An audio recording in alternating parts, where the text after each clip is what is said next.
नमस्कार, जय हिंद। मैं मोहन पाठक और बात करेंगे स्पेन की। दुनिया में इस समय चर्चा का विषय बना हुआ है स्पेन, क्योंकि वहाँ पे मुसलमानों को लेकर, इस्लाम धर्म को लेकर कुछ कानून आए हैं। अब ये कानून वहाँ के संवैधानिक प्रक्रिया को लेकर सही है या संविधान में जो वहाँ वर्णित चीज़ें हैं, वहाँ के जो अधिकार हैं, अगर उनकी बात करें तो क्या उसको लेकर वहाँ के मुस्लिम कोर्ट जा सकते हैं या इसके खिलाफ अपील कर सकते हैं। सारी चीज़ों को डिटेल से जानेंगे। साथ ही साथ स्पेन में मुस्लिम साम्राज्य के बारे में जानेंगे कि कैसे इस्लाम धर्म यहाँ पे आता है और फिर सैकड़ों मस्जिदों को गिराकर फिर से वहाँ पे ईसाई धर्म आ जाता है। इन सारी चीज़ों को डिटेल से समझने की कोशिश करेंगे, क्योंकि ये एक ऐतिहासिक परिप्रेक्ष्य है और यहाँ पे फ़िलहाल मुसलमानों के सार्वजनिक जगह पर त्यौहार मनाने पर रोक लगाई गई है और इस पर पूरी दुनिया में इस समय चर्चा का विषय बना हुआ है। यूरोपीय देश स्पेन जो है, वहाँ का एक शहर है, वहाँ पर मुसलमानों पर पाबंदी लगाई गई है। यहाँ पे सार्वजनिक स्थानों पर धार्मिक त्यौहार ईद उल फितर और ईद उल अजहा मनाने पर रोक लगा दी गई है।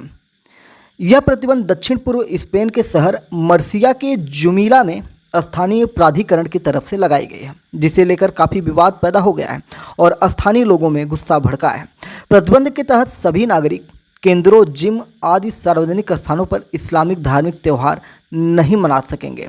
मर्सिया शहर में लगा यह प्रतिबंध स्पेन के किसी भी शहर में लगा इस तरह का पहला प्रतिबंध है, यानी कि अभी स्पेन में ऐसा और शहरों में नहीं लगा, यह भी मर्सिया में लगाया गया। प्रतिबंध लगाने के प्रस्ताव को रूढ़िवादी पीपुल्स पार्टी पीपी ने पेश किया है और इस प्रस्ताव पर वोटिंग के दौरान धूर दक्षिणपंथी वॉक्स पार्टी अनुपस्थित रही और स्थानीय वामपंथी दलों ने इस प्रस्ताव का विरोध किया था, लेकिन विरोध के बावजूद इसे पास कर दिया गया।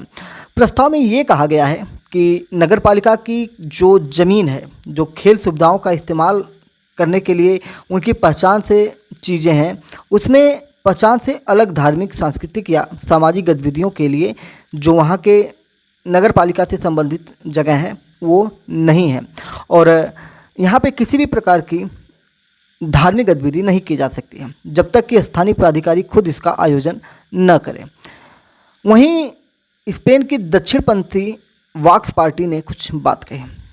प्रस्ताव पर वोटिंग के दौरान अनुपस्थित रहने वाली स्थानीय वॉक्स पार्टी ने सोशल मीडिया के जरिए अपने विचार साझा किए। उन्होंने कहा कि वॉक्स की बदौलत स्पेन के सार्वजनिक जगहों पर इस्लामी त्यौहार पर प्रतिबंध लगाने का पहला कदम पारित हो गया है। स्पेन हमेशा से ईसाई लोगों की भूमि रही है और रहेगी। Spanish Federation of Islamic Organization के अध्यक्ष मुनीर बेनजेलोन अंदालूसी अजहरी ने स्पेनिश अखबार एल पैस को बताया कि यह प्रस्ताव इस्लामोफोबिक और भेदभाव पूर्ण, यानी कि इस्लाम से नफरत को दर्शाता है। उनके द्वारा ये कहा गया कि वे दूसरे धर्मों पर नहीं बल्कि हमारे धर्म पर हमला कर रहे हैं। स्पेन में हाल के सालों में नस्लवादी बयानबाजी और हमलों में वृद्धि हुई है और इसका जिक्र करते हुए उन्होंने आगे ये कहा कि स्पेन में जो हो रहा है उससे हमें हैरानी है। 30 सालों में पहली बार मुझे डर लग रहा है। जुमीला कस्बे की जनसंख्या लगभग 27,000 है, जिसमें से 7.5% लोग, 7.5% के आसपास मुस्लिम लोग वहाँ पे हैं। मुसलमानों के त्योहारों पर बैन को चुनौती देने की भी तैयारी चल रही है। द गार्डियन की एक रिपोर्ट आई है, उस रिपोर्ट में ये बताया गया है कि ये जो फैसला है इसको चुनौती दी जा सकती है और इस पर कार्य भी शुरू हो गया, क्योंकि ये स्पेन का जो संविधान है वहाँ के अनुच्छेद 16 का उल्लंघन करता है, यानी कि आर्टिकल 16 जो स्पेनिश कॉन्स्टिट्यूशन है उसके आर्टिकल 16 का उल्लंघन कर रहा है, जिसमें ये कहा गया है कि लोगों और समुदायों की विचारधारा, धर्म और पूजा की स्वतंत्रता की गारंटी दी जाती है। यानी कि वहाँ का जो संविधान है वो धर्म की, पूजा की स्वतंत्रता की गारंटी देता है और उनकी अभिव्यक्ति पर कोई अन्य प्रतिबंध नहीं लगाया जा सकता है, सिवाय इसके कि कानून संरक्षित सार्वजनिक व्यवस्था बनाए रखने के लिए यह जरूरी हो। मर्सिया के समाजवादी नेता फ्रांसिस्को लुकास ने भी अपनी बातें सोशल मीडिया के जरिए रखी। उन्होंने कहा कि पीपुल्स पार्टी संविधान का उल्लंघन करती है और केवल सत्ता की चाह में सामाजिक एकता को खतरे में डाल रही है। वहीं जुमीला के पूर्व समाजवादी मेयर जुआना गार्डियोला ने कहा कि पहचान से उनका क्या मतलब है और यहाँ सदियों पुरानी मुस्लिम विरासत का क्या, जो इस तरह के प्रतिबंध लगाए जा रहे हैं। जुमिला पर कभी अरबों का राज हुआ करता था। जुमिला कभी रोमन साम्राज्य का हिस्सा हुआ करता था, जब तक कि 8वीं शताब्दी में अरबों ने इस पर विजय हासिल नहीं कर ली। अरबों ने इसका नाम यूमिल्ला रखा और सदियों पर इस पर शासन किया। 13वीं शताब्दी के मध्य में कैस्टिले साम्राज्य के अल्फोंसो दसम के नेतृत्व में ईसाई सैनिकों ने इस पर हमला कर दिया था और ईसाई सैनिकों के हमले के बाद स्थानीय अरब शासकों ने उनके साथ एक समझौता किया, जिसे अल काट्राज के आत्मसमर्पण के रूप में जाना जाता है। इस समझौते के तहत तय हुआ था कि जुमिला पर अल्फोंसो राज करेंगे और उनका शासन कस्बे पर तब तक रहेगा जब तक कि वो स्थानीय आबादी के अधिकारों का सम्मान करते रहेंगे। हालांकि अल्फोंसो की मृत्यु के कुछ ही समय बाद कैस्टिले साम्राज्य ने जुमिला पर आक्रमण कर दिया और अरबों का शासन वहां से खत्म हो गया। तो आइए थोड़ा हम जानते हैं कि जो स्पेन है यहाँ पे इस्लाम कैसे आया। आपको बता दें कि इस्लामी स्पेन 3 महान एकेश्वरवादी धर्मों के लोगों का एक बहुसांस्कृतिक मिश्रण था, मुस्लिम, ईसाई और यहूदी। इस्लामिक स्पेन की अगर हम बात करते हैं तो 711 से 1492 के बीच में ये होता है। आपको बता दें कि 711 में मुस्लिम सेनाओं ने आक्रमण किया और 7 वर्षों में इबेरियन प्रायद्वीप पर विजय प्राप्त कर ली। यह महान मुस्लिम सभ्यताओं में से एक बन गई। 10वीं शताब्दी में कार्डोवा के उमैयद खिलाफत के साथ यह अपनी शिखर पर पहुंच चुके थे। इसके बाद मुस्लिम शासन का पतन हो गया और 1942 में ग्रेनेडा पर विजय के साथ इसका अंत हो जाता है। मुस्लिम शासन का केंद्र दक्षिणी स्पेन या अंदलूसिया था। मुस्लिम स्पेन एक एकल काल नहीं था, बल्कि विभिन्न शासनों का एक क्रम था, जिनमें आश्रित अमीरात जो 711 से 756 तक चला, वहीं स्वतंत्र अमीरात 756 से 929 तक चला। खिलाफत 929 से 1031 तक चला। वहीं अल्मोराविद युग जो था 1031 से 1130 तक चला। वहीं पतन की बात करेंगे तो 1130 1492 तक ये चला। यानी कि अल हब्रा पैलेस मुस्लिम स्पेन का सबसे बेहतरीन जीवित महल है। अगर हम यहाँ के पारंपरिक कहानियों की बात करें, जो वहाँ की परंपराओं में प्रचलित कहानियाँ हैं, तो उसमें ये बताया गया है कि वर्ष 711 में एक उत्पीड़ित ईसाई सरदार जूलियन स्पेन के अत्याचारी विसिगोथ शासक रोडरिक के खिलाफ मदद की गुहार लेकर उत्तरी अफ्रीका के गवर्नर मूसा इब्न नुसैर के पास गया। मूसा ने जवाब में युवा सेनापति तारिक बिन जियाद को 7000 सैनिकों की सेना के साथ भेजा। जिब्राल्टर नाम जबल अत तारिक से लिया गया है, जिसका अरबी अर्थ है तारिक की चट्टान। यह नाम उस जगह के नाम पर रखा गया है जहां मुस्लिम सेना उतरी थी। मदद की अपील की कहानी सर्वमान्य नहीं है। इसमें कोई शक नहीं कि तारिक ने स्पेन पर आक्रमण किया था, लेकिन इसकी वजह शायद मुसलमानों द्वारा अपने क्षेत्र का विस्तार करने की कोशिश हो सकती है। मुस्लिम सेना ने विसिगोथ सेना को आसानी से हरा दिया और रॉड्रिक युद्ध में मारा गया।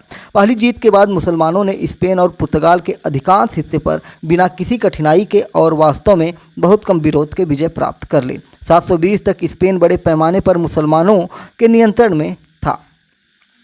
मुसलमानों की तीव्र सफलता का एक कारण बताया जाता है। यह था कि उन्होंने लोगों के समक्ष आत्मसमर्पण की उदार शर्तें रखी, जो पूर्ववर्ती विसिगोथ शासकों द्वारा लागू की गई कठोर शर्तों के विपरीत थी।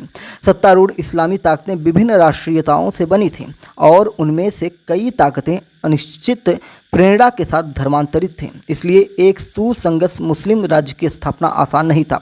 मुस्लिम शासन का केंद्र दक्षिणी स्पेन या अंदलूसिया था। अंदलूसिया नाम अरबों द्वारा प्रयुक्त शब्द अंदलुस से आया था, जो इस क्षेत्र में बसे वंडलों से लिया गया है। आपको बता दें कि मुस्लिम स्पेन में स्थिरता अंडालूसियन उमैयद राजवंश की स्थापना के साथ आई, जो 756 से 1031 तक चली। इसका श्रेय अमीर अब्द अल रहमान को जाता है, जिन्होंने कार्डोबा अमीरात की स्थापना की और स्पेन पर विजय प्राप्त करने वाले विभिन्न मुस्लिम समूहों को एकजुट करके उस पर शासन करने में सफलता प्राप्त की। स्पेन में मुस्लिम काल को अक्सर शिक्षा का स्वर्ण युग कहा जाता है, जहां पुस्तकालय, कॉलेज, सार्वजनिक स्नानागार स्थापित किए गए और साहित्य, काव्य और वास्तुकला का विकास हुआ। मुसलमानों और गैर मुसलमानों दोनों ने संस्कृति के इस उत्कर्ष में महत्वपूर्ण योगदान दिया। इस्लामी स्पेन को कभी कभी मुसलमानों, ईसाइयों और यहूदियों के बीच धार्मिक और जातीय सहिष्णुता और अंतर धार्मिक सद्भाव के स्वर्ण युग के रूप में वर्णित किया जाता है।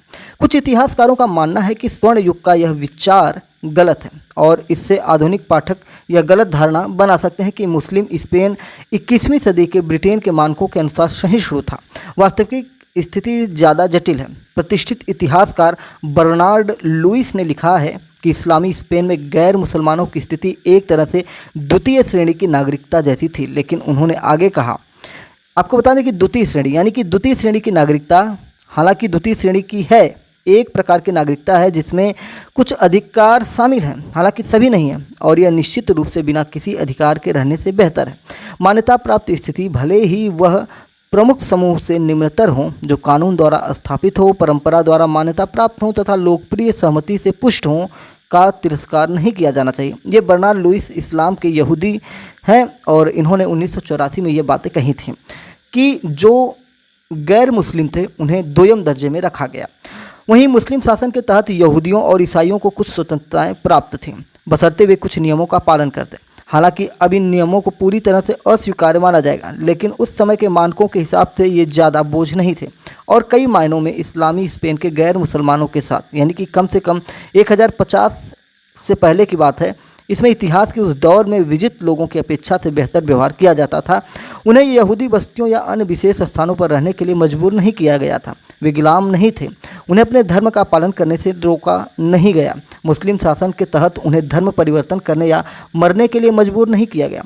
उन्हें जीविकोपार्जन के किसी विशेष तरीके से प्रतिबंधित नहीं किया गया था। वे अक्सर मुसलमानों द्वारा अस्वीकार की गई नौकरियां करते थे। इनमें चमड़ा रगड़ने, कसाई का काम जैसे अप्रिय काम शामिल थे, बल्कि बैंकिंग और सोने चांदी के व्यापार जैसी सुगंध नौकरियां भी थे। वे इस्लामी शासन की सिविल सेवा में काम कर सकते थे। यहूदी और ईसाई समाज और संस्कृति में योगदान देने में सक्षम थे। सहिष्णुता के स्वर्ण युग का एक वैकल्पिक दृष्टिकोण यह है कि मुस्लिम स्पेन में यहूदियों और ईसाइयों पर कठोर प्रतिबंध लगाए गए थे। उन्हें धिम्मी की स्थिति में रहने के लिए मजबूर किया गया था। धिम्मी क्या होता है? धिम्मी एक इस्लामी राज्य में रहने वाला गैर मुस्लिम होता है जो गुलाम नहीं होता, लेकिन उसके पास उसी राज्य में रहने वाले मुसलमान के समान अधिकार प्राप्त नहीं होते हैं।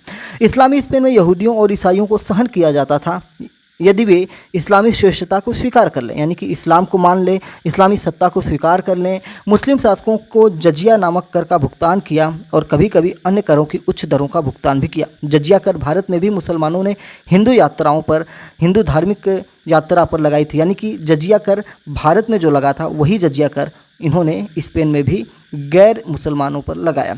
इस निंदा से बचना, मुसलमानों का धर्म परिवर्तन करने की कोशिश नहीं करना, अधिकारियों द्वारा निर्धारित नियमों का पालन किया गया, इसमें शामिल है। यानी कि बहुत सारी ऐसी चीज़ें थीं जिनमें अगर आप उसको मानते हैं तो आपके साथ बर्बरता नहीं की जाएगी।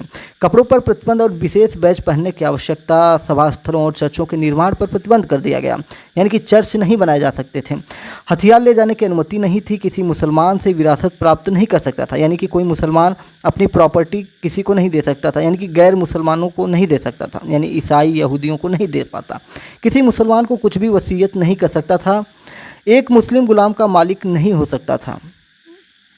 एक धिम्मी पुरुष किसी मुस्लिम महिला से विवाह नहीं कर सकता था, लेकिन इसका विपरीत स्वीकार्य था, यानी कि कोई मुस्लिम जो है वो धिम्मी, यानी कि जो गैर मुस्लिम है उनकी महिलाओं से विवाह कर लेगा मुसलमान, लेकिन कोई गैर मुस्लिम किसी मुस्लिम महिला से विवाह नहीं कर पाएगा। एक धिम्मी इस्लामी अदालत में गवाही नहीं दे सकता था। धिम्मियों को समान चोट के लिए मुसलमानों की तुलना में कम मुआवजा मिलता था, यानी कि किसी मुसलमान को ज़्यादा मुआवजा मिलेगा लेकिन गैर मुसलमान है तो उसे मुआवजा कम मिलेगा। कभी कभी किसी के धर्म का बहुत स्पष्ट रूप से पालन करने पर भी प्रतिबंध लगा दिए जाते थे। घंटी बजाना या बहुत ऊंची आवाज़ में मंत्रोच्चार करना बुरा माना जाता था और सार्वजनिक जुलूसों पर भी प्रतिबंध लगा दिए जाते थे। स्पेन में कई ईसाइयों ने मुस्लिम संस्कृति के कुछ हिस्सों को आत्मसात कर लिया। कुछ ने अरबी सीखी, कुछ ने अपने शासकों के समान वस्त्र अपना लिए। कुछ ईसाई महिलाओं ने तो घूंघट भी पहनना शुरू कर दिया। कुछ ने अरबी नाम अपना लिए। ऐसा करने वाले ईसाइयों को मोजराब कहा जाता था और उनको कहीं ना कहीं जब इस्लाम की तरफ झुकाव हो जाता था तो उनको संरक्षण ज़्यादा मिल जाता था। मुस्लिम शासकों ने अपनी गैर मुस्लिम प्रजा को समान दर्जा नहीं दिया। जैसा कि बैटयोर ने कहा है कि गैर मुस्लिम निश्चित रूप से समाज के सबसे निचले पायदान पर थे, उनका शोषण होता था। मुसलमानों ने गैर मुसलमानों से स्पष्ट रूप से नफरत या उत्पीड़न नहीं किया, जैसा कि बर्नार्ड लुइस कहते हैं। बर्नार्ड लुइस इस्लाम के यहूदी हैं और 1984 में इन्होंने लिखा था कि ईसाई यहूदी विरोध के विपरीत गैर मुसलमानों के प्रति मुसलमानों का रवैया घृणा, भय या ईर्ष्या का नहीं, बल्कि केवल तिरस्कार का था, यानी कि उनको अपमानित करते थे। खैर, इतिहासकार अपने हिसाब से लिखते हैं। तो बहुत सारी चीज़ें ऐसी थीं।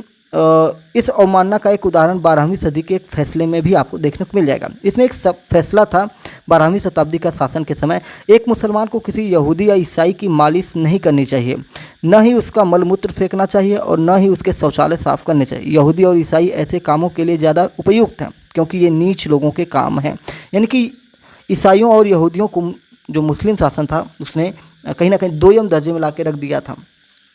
मुस्लिम शासकों द्वारा प्रतिद्वंदी धर्मों को सहन करने के कई कारण थे। यहूदी धर्म और ईसाई धर्म एकेश्वरवादी धर्म थे, इसलिए संभवतः उनके सदस्य एक ही ईश्वर की पूजा करते थे। कुछ भटकी हुई मान्यताओं और प्रथाओं के बावजूद, जैसे कि मोहम्मद और कुरान के महत्व को स्वीकार न करना, ईसाइयों की संख्या मुसलमानों से अधिक थी, इसलिए सामूहिक धर्मांतरण या सामूहिक फांसी व्यावहारिक नहीं थी, विद्रोह हो जाता। इतने सारे लोगों की मान्यताओं को गैर कानूनी घोषित करना या नियंत्रित करना बहुत महंगा हो जाता। जो वफादार थे गैर मुसलमानों को सरकार में लाने से शासकों को प्रशासक मिल गए, क्योंकि वे किसी भी मुस्लिम समूह से जुड़े नहीं थे जिन्हें ज़रूरत पड़ने पर आसानी से अनुशासित किया जा सकता था या हटाया जा सकता था। कुरान में कहा गया है कि ईसाइयों और यहूदियों को सहन किया जाना चाहिए यदि वे कुछ नियमों का पालन कर लें। स्पेन के सभी मुस्लिम शासक सहिष्णु नहीं थे।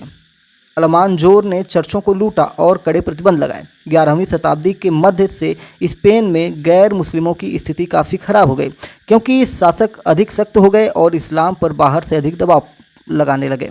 ईसाइयों को मुसलमानों से ऊंचे मकान बनाने की अनुमति नहीं थी, यानी कि दो लोग अगर एक साथ मकान बना रहे हैं, एक मुस्लिम है एक ईसाई है, तो मुस्लिम का मकान ऊंचा रहेगा और ईसाई का मकान नीचा रहेगा। वे मुसलमान नौकर नहीं रख सकते थे तथा उन्हें सड़क पर मुसलमानों को रास्ता देना पड़ता था। ईसाई लोग बाहर अपनी आस्था का कोई भी संकेत नहीं दिखा सकते थे, यहाँ तक कि बाइबिल भी नहीं ले जा सकते थे। उन पर अत्याचार और फांसी की सज़ा दी जाती थी। एक कुख्यात घटना 1066 में ग्रेनेडा में हुआ नरसंहार था और इसके बाद इस्लामी साम्राज्य पर दबाव बढ़ने के कारण हिंसा और भेदभाव और बढ़ गया।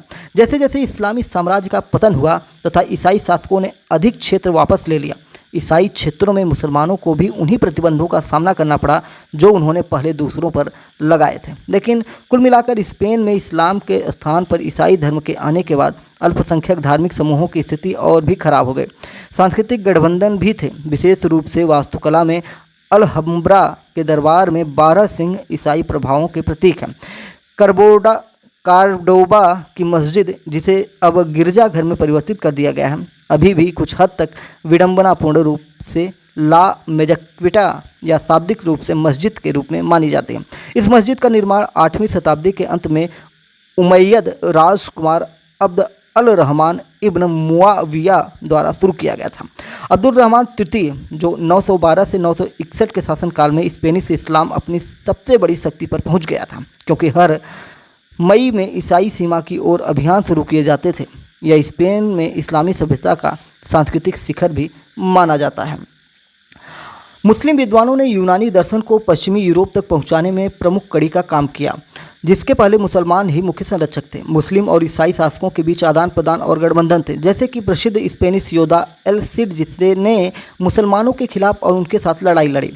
मुसलमान यहूदी और ईसाई व्यवहार में कैसे एक दूसरे के साथ घुलते मिलते थे, यह सहिष्णुता का एक स्पष्ट काल एक दूसरे के पवित्र ग्रंथों के प्रति सम्मान पर आधारित था।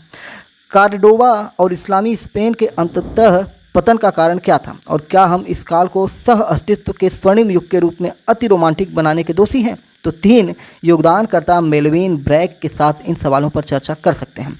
ये सारी चीज़ें हैं जो बहुत सारी तथ्यों के साथ हैं, जैसे टिम विंटर जो इस्लाम में धर्मांतरित हुए हैं और कैम्ब्रिज विश्वविद्यालय के धर्मशास्त्र संकाय में इस्लामी अध्ययन के व्याख्याता, और मार्टिन पामर जो एक एंग्लिकन धर्मोपदेशक और धर्मशास्त्री तथा the second history of Britain के लेखक हैं, और मेहरी निकनाम जो लंदन स्थित एक संयुक्त यहूदी मुस्लिम अंतर धार्मिक संस्था मोनोनाइट्स फाउंडेशन की कार्यकारी निदेशक हैं। ये सारी चीज़ जो हैं इन लोगों के द्वारा मुस्लिम, यहूदी और ईसाई संपर्क के बारे में चीज़ें रखी गई हैं। तो इनके जो पुस्तक हैं the secrets history of Britain, ऐसे चीज़ों को आप पढ़ सकते हैं, जान सकते हैं। आपको बता दें कि पतन और गिरावट कैसे हुई। स्पेन में इस्लामी शासन का पतन न केवल ईसाई राज्यों की बढ़ती आक्रामकता के कारण हुआ, बल्कि मुस्लिम शासकों के बीच मतभेदों के कारण भी हुआ। यह संडांध्र केंद्र और चरमपंथ दोनों तरफ से आई। 11वीं शताब्दी के आरंभ में एकल इस्लामी खिलाफत कई छोटे छोटे राज्यों में बिखर गई जो विनाश के लिए तैयार थे। ईसाई धर्म के अधीन होने वाला पहला बड़ा इस्लामी केंद्र 1085 में टोलेडो था। मुसलमानों ने अफ्रीका से सेना भेजी जिसने जनरल यूसुफ बिन तफसीन के नेतृत्व में 1086 में ईसाइयों को करारी शिकस्त दी और 1102 तक अंडालूसिया के अधिकांश हिस्से पर फिर से कब्जा कर लिया। जनरल मुस्लिम स्पेन के अधिकांश हिस्सों को फिर से अपने में मिलाने में कामयाब हो चुके हैं। यह सिलसिला ज़्यादा दिन तक नहीं चला। यूसुफ की मृत्यु 1106 में हुई और जैसा कि एक इतिहासकार कहते हैं कि मुस्लिम राज्यों के शासकों ने फिर से एक दूसरे का गला काटना शुरू कर दिया। 1144 और 1145 के आंतरिक विद्रोह ने इस्लामी एकता को छिन्न भिन्न कर दिया तथा बीच बीच में सैन्य सफलताओं के बावजूद स्पेन पर इस्लाम का प्रतिनिधित्व हमेशा के लिए समाप्त हो गया।